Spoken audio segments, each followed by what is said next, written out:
trouble have increased for the social media influencer and the BJP leader of minority Nazia Ilahi Khan.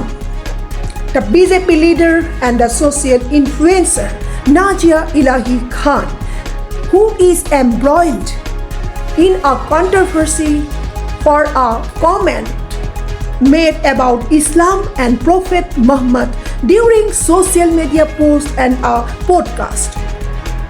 The Panipat court has taken strict cognizance of a petition filed regarding this controversial statement. But the social media influencer and the BJP minority leader Nazia Ilahi Khan claimed that her original post on social media and the podcast of her original has been done a AI generated video which has been completely changed her statement to a different wrong angle. Here is the statement of Nazia Ilahi Khan against the controversy. और ये बताइए पूरा घटनाक्रम, एक एक timeline बताइए, कब attack हुआ, कितने लोगों को आपने देखा, कुछ जानकारी मिल रही है। और देखिए ये पहली बार नहीं है, और ऐसे लोगों को आप क्या संदेश देना चाहेंगे? देखिए सबसे पहले तो मैं बता दूं कि जो AI जनरेटेड जो वीडियो कॉकरोच जनता पार्टी के महाराष्ट्र के जो वकील हैं कॉकरोच जनता पार्टी के नदीम कौसर सिद्दीकी, उन्होंने क्रिएट करके उन्होंने वायरल करवाया। अच्छा। और सबसे पहला ये हंगामा नदीम कौसर सिद्दीकी जो कॉकरोच जनता पार्टी के फ्री लीगल एडवाइजर हैं और वकील हैं, उन्होंने ही संभाजी नगर से स्टार्ट करवाया। हालांकि वो पूरा जो डिटेल है वो मेरी लीगल टीम है और मेरे सीनियर हैं, उन्होंने सब कुछ जो है वो डिटेल कोर्ट को भी देने के लिए तैयार किया है और थाना को भी हम लोगों ने प्रत्येक राज्यों के डीजीपी और सीपी को हमने भिजवाया है। अच्छा। अब इसके बाद फिर AI जनरेटेड मेरी पिक्चर को न्यूड करना, मेरी पिक्चर के साथ गंदी गंदी हरकतें करना, कोर्ट में ले जा करके मेरी पिक्चर पर सुसु करना, ये सारी चीजें कंटिन्यूअसली पाकिस्तान से थ्रेट आना, बांग्लादेश से थ्रेट आना।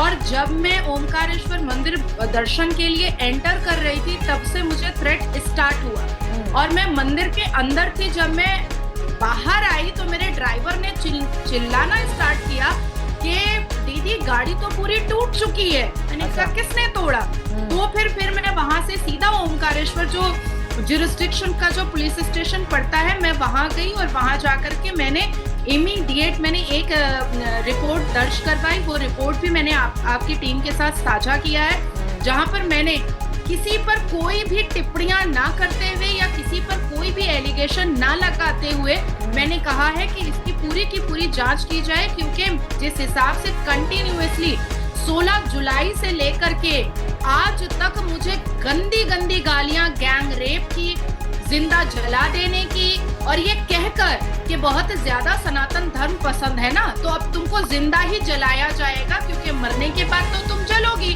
तो इसलिए तुमको जिंदा जलाया जाएगा। तो इन सारी चीजों को, और जितने भी मुझे उस वक्त मंदिर के परिसर में जितने भी थ्रेट कॉल आए थे वो भी मैंने पुलिस को साझा किया है। और पुलिस बहुत ईमानदारी के साथ और बहुत सतर्क हो करके सुबह के 4 बजे 4:30 बजे तक उन्होंने सारे सीसीटीवी कैमरा खंगाले हैं। लेकिन दुर्भाग्य की बात है कि जहां पर गाड़ी खड़ी हुई थी वहां पर सीसीटीवी कैमरा था नहीं, लेकिन कुछ होटलों में शायद सीसीटीवी कैमरा है जिससे पता चल जाएगा कि किसने ये हरकत की है।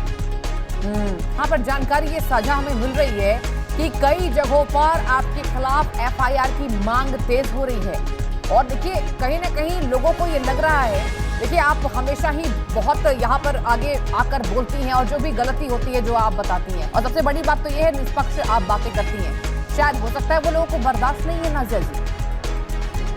हाँ, एक्चुअली मैंने मुहर्रम में जो तलवारबाजियाँ होती हैं, ये सारी चीज़ों पर मैंने कहा है कि ये कुरान के खिलाफ होता है, ये इससे कुरान का कोई लेना देना नहीं है, ये सिर्फ हुड़दंगबाजी करते हैं। हाँ। इवन मैंने हमेशा आवाज उठाया है कि सुन्नह के नाम पर 6 साल की बच्ची से शादी करना एक बुजुर्ग का ये गलत है और शरिया के हिसाब से या सुन्नह के हिसाब से इस देश में कोई भी कार्य मुसलमान नहीं कर सकता है।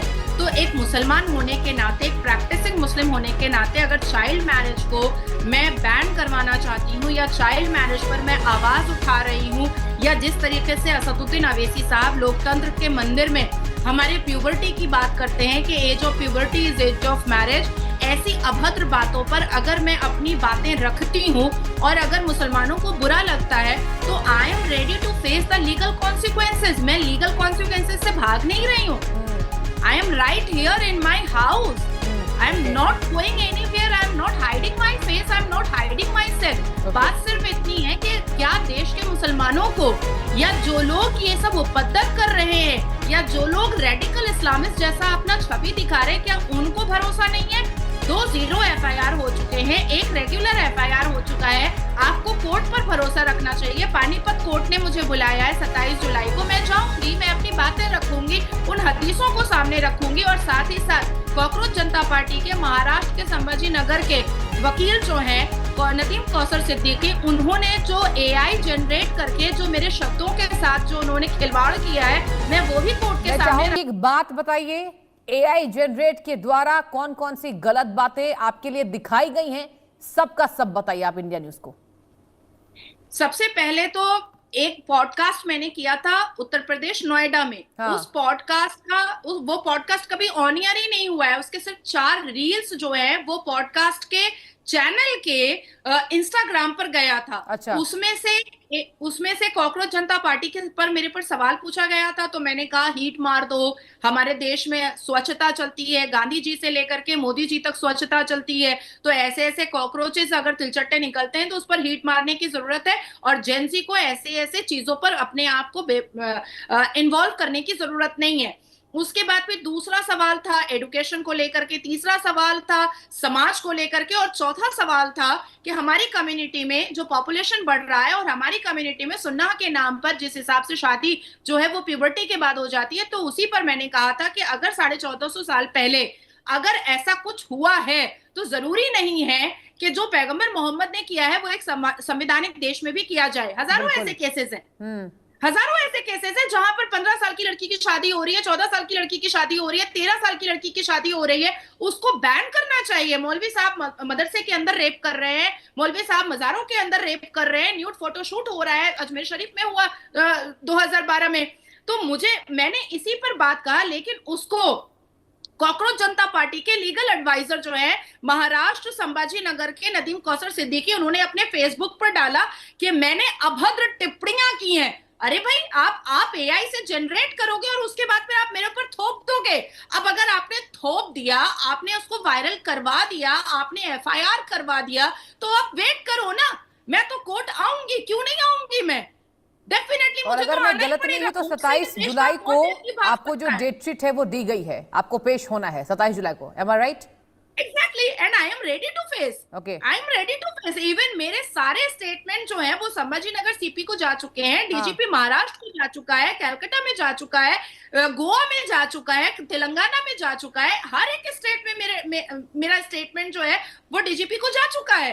द सेकंड थिंग इज था, तो मैंने कहा हीट मार दो, हमारे देश में स्वच्छता चलती है, गांधी जी से लेकर के मोदी जी तक स्वच्छता चलती है, तो ऐसे ऐसे कॉकरोचेस अगर तिलचट्टे निकलते हैं तो उस पर हीट मारने की जरूरत है और जेंजी को ऐसे ऐसे चीजों पर अपने आप को इन्वॉल्व करने की जरूरत नहीं है। उसके बाद फिर दूसरा सवाल था एडुकेशन को लेकर के, तीसरा सवाल था समाज को लेकर के और चौथा सवाल था कि हमारी कम्युनिटी में जो पॉपुलेशन बढ़ रहा है और हमारी कम्युनिटी में सुन्नह के नाम पर जिस हिसाब से शादी जो है वो प्यूबर्टी के बाद हो जाती है, तो उसी पर मैंने कहा था कि अगर 1450 साल पहले अगर ऐसा कुछ हुआ है तो जरूरी नहीं है कि जो पैगंबर मोहम्मद ने किया है वो एक संवैधानिक देश में भी किया जाए। हजारों ऐसे केसेस हैं, हजारों ऐसे केसेस हैं जहां पर 15 साल की लड़की की शादी हो रही है, 14 साल की लड़की की शादी हो रही है, 13 साल की लड़की की शादी हो रही है, उसको बैन करना चाहिए। मौलवी साहब मदरसे के अंदर रेप कर रहे हैं, मौलवी साहब मजारों के अंदर रेप कर रहे हैं, न्यूड फोटोशूट हो रहा है, अजमेर शरीफ में हुआ 2012 में। तो मैंने इसी पर बात कहा, लेकिन उसको कॉकरोच जनता पार्टी के लीगल एडवाइजर जो है महाराष्ट्र संभाजी नगर के नदीम कौसर सिद्दीकी, उन्होंने अपने फेसबुक पर डाला कि मैंने अभद्र टिप्पणियां की हैं। अरे भाई आप एआई से जनरेट करोगे और उसके बाद फिर आप मेरे ऊपर थोप दोगे। अब अगर आपने थोप दिया, आपने उसको वायरल करवा दिया, आपने एफआईआर करवा दिया, तो आप वेट करो ना, मैं तो कोर्ट आऊंगी, क्यों नहीं आऊंगी मैं, डेफिनेटली। और अगर मैं गलत नहीं हूं तो 27 जुलाई को आपको जो डेट शीट है वो दी गई है, आपको पेश होना है 27 जुलाई को, am I right? Exactly, and I am ready to face. Okay. I am ready to face. Even मेरे सारे स्टेटमेंट जो हैं वो संभाजी नगर सीपी को जा चुके हैं, डीजीपी महाराष्ट्र को जा चुका है, कलकत्ता में जा चुका है, गोवा में जा चुका है, तेलंगाना में जा चुका है। हर एक स्टेट में मेरा स्टेटमेंट जो है वो डीजीपी को जा चुका है। द सेकंड थिंग इज कि मैं हर हाल में कॉम्प्लाई नोटिस अगर आए मेरे पास, अभी तक मेरे पास कोई नोटिस नहीं आई है, अगर नोटिस मेरे पास आए तो मैं उसको कॉम्प्लाई भी करूंगी। लेकिन मेरा सवाल ये होता है कि जो मामला कोर्ट का है आप उसको कोर्ट तक सीमित रखो ना। आप एआई जनरेट करके मेरी साड़ियां खोल दे रहे हो, आप एआई जनरेट करके मेरी नंगी पिक्चर्स बना रहे हो, आप एआई जनरेट करके आप 10 मर्दों के साथ मुझे शारीरिक संबंध करवा रहे हो, आप एआई जनरेट करके मेरी शक्ल खराब कर रहे हो, आप मेरी तस्वीरों को आप पॉट में रख करके आप उसमें खड़े हो करके सुसु कर रहे हो, आप अपने स्कूटी के चक्के पर और पैर रखने की जगह पर आप मेरी तस्वीरें लगा रहे हो, आप मेरे पुतले जला रहे हो, आप मुझे गंदी गंदी। और देखिए कहीं ना कहीं लोगों को ये लग रहा है, देखिए आप हमेशा ही बहुत यहाँ पर आगे आकर बोलती हैं और जो भी गलती होती है जो आप बताती हैं, और सबसे बड़ी बात तो ये है निष्पक्ष आप बातें करती हैं। शायद हो सकता है वो लोगों को बर्दाश्त नहीं है नाज़िया जी। हाँ, एक्चुअली मैंने मुहर्रम में जो तलवारबाजियां होती हैं, ये सारी चीजों पर मैंने कहा है कि ये कुरान के खिलाफ होता है, ये इससे कुरान का कोई लेना देना नहीं है, ये सिर्फ हुड़दंगबाजी करते हैं। हाँ। इवन मैंने हमेशा आवाज उठाया है कि सुन्नह के नाम पर 6 साल की बच्ची से शादी करना एक बुजुर्ग का ये गलत है, और शरिया के हिसाब से या सुन्नह के हिसाब से इस देश में कोई भी कार्य मुसलमान नहीं कर सकता है। तो एक मुसलमान होने के नाते, एक प्रैक्टिसिंग मुस्लिम होने के नाते अगर चाइल्ड मैरिज को मैं बैन करवाना चाहती हूँ या चाइल्ड मैरिज पर मैं आवाज उठा रही हूँ, या जिस तरीके से असदुद्दीन अवैसी साहब लोकतंत्र के मंदिर में हमारे प्यूबर्टी की बात करते हैं कि age of puberty is age of marriage, ऐसी अभद्र बातों पर अगर मैं अपनी बातें रखती हूं और अगर मुसलमानों को बुरा लगता है तो I am ready to face the legal consequences. मैं लीगल कॉन्सिक्वेंसेज से भाग नहीं रही हूं। I am right here in my house. I am not going anywhere. I am not hiding my face. I am not hiding myself. बात सिर्फ इतनी है कि क्या देश के मुसलमानों को, या जो लोग ये सब उपद्रव कर रहे हैं, या जो लोग रेडिकल इस्लामिस्ट जैसा अपना छवि दिखा रहे हैं, क्या उनको भरोसा नहीं है? 2 0 एफआईआर हो चुके हैं, 1 रेगुलर एफआईआर हो चुका है। आपको कोर्ट पर भरोसा रखना चाहिए। पानीपत कोर्ट ने मुझे बुलाया है 27 जुलाई को, मैं जाऊंगी, मैं अपनी बातें रखूंगी, उन हदीसों को सामने रखूंगी, और साथ ही साथ कॉकरोच जनता पार्टी के महाराष्ट्र के संभाजी नगर के वकील जो हैं नदीम कौसर सिद्दीकी, उन्होंने जो एआई जनरेट करके जो मेरे शब्दों के साथ जो उन्होंने खिलवाड़ किया है, मैं वो भी कोर्ट के सामने। These are the claims from the Nazia Ilahi Khan against a controversy about her social media post and her podcast. Be connected with the News Ocean. We will bring you the latest news and also updating you the next progress of every news. खबर का सिलसिला जारी रहेगा। आपसे फिर मिलेंगे बहुत सारी खबर के साथ। तब तक कुशल रहिए। जय भारत।